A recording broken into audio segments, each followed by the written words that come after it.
So, bevor es jetzt gleich mit dem Stück von Aurelio Cattaneo weitergeht, muss hier ganz offensichtlich nochmal umgebaut werden und umgestimmt werden. Und die Zeit nutzen wir, um etwas über das letzte Stück im Programm zu erfahren.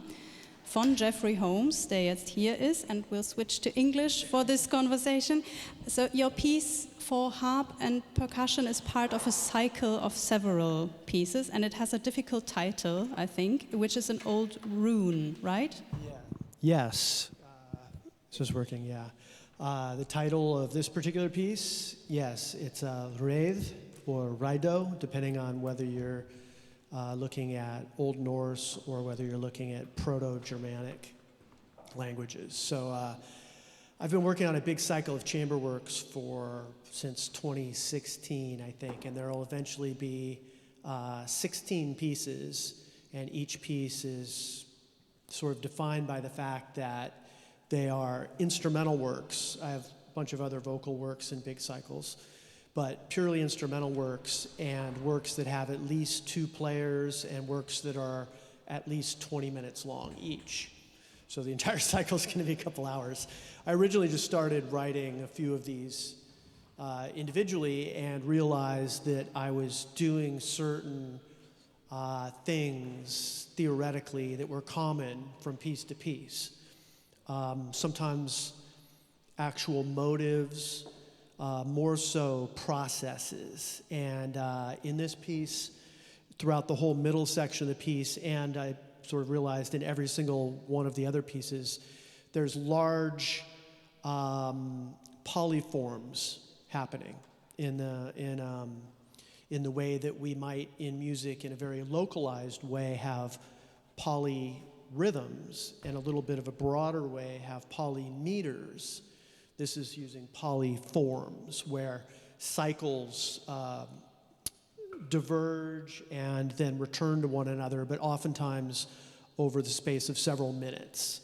So sort of like polyrhythms, but that take multiple minutes to come around. And it's part of my own worldview of music, where I am very much concerned with uniting both inspiration and expression and a sensual, dramatic foreground with a rigorous logic and architecture and structure.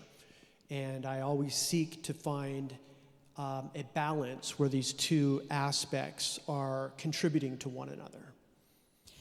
And the instrumentation of a percussionist can theoretically be infinite. So you always have to make a decision as a composer what to choose and what not. So how did you decide what to pick, which instruments?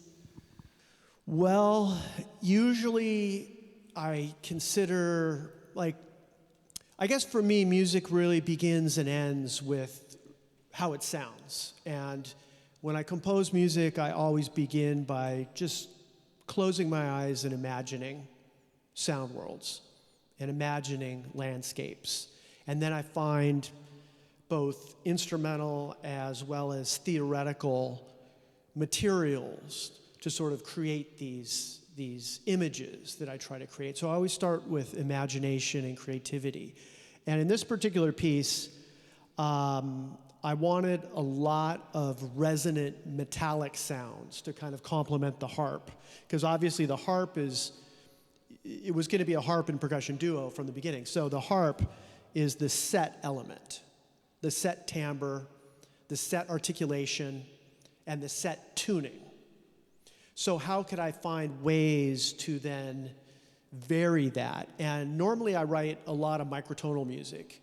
I'm from California, in case you haven't noticed with my accent, and thank you very much for listening to me in English. I appreciate it.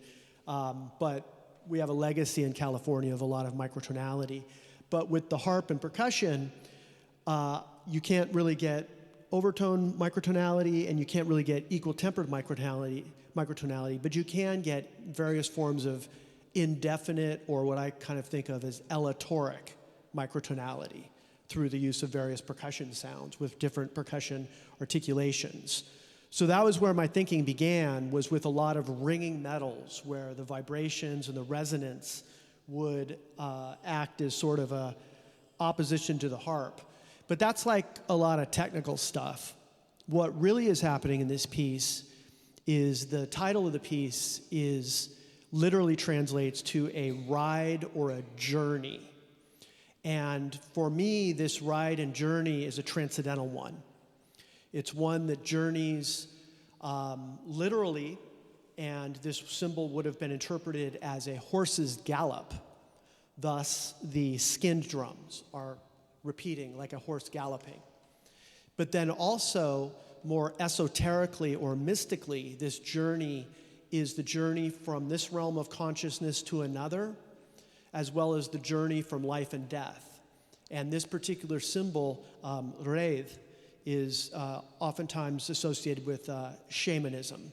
And also the shaman, also part of a shamanic ritual is drums, drumming and chanting and drumming. So the skin drums are sort of that horse's gallop or shamanic drumming. The resonance is the tuning and intonation and sort of the more undefined transcendental mystical elements. And then the harp kind of, I always imagined operating in between the very short, precise articulations of skins with the long, indefinite, resonant articulations of the metallic percussions, because the harp, unlike the piano, will resonate more. So somewhere in there, I came up with this instrumentation. And actually, I cannot thank Richard and Clara enough for communicating with me throughout the process. And I had one percussion set up, and Richard was like, oh, but I also have these. Oh, how about these? Oh, look at these. And it was very exciting. It was a lot of fun. So somehow we end up with this gigantic thing that he likes to call a spaceship, which is in a way is very fitting with the title and meaning of the piece. Okay, we're curious. Thank you so much, Jeffrey Holmes. Thank you for your time. I really appreciate Enjoy. it. Thank you very much.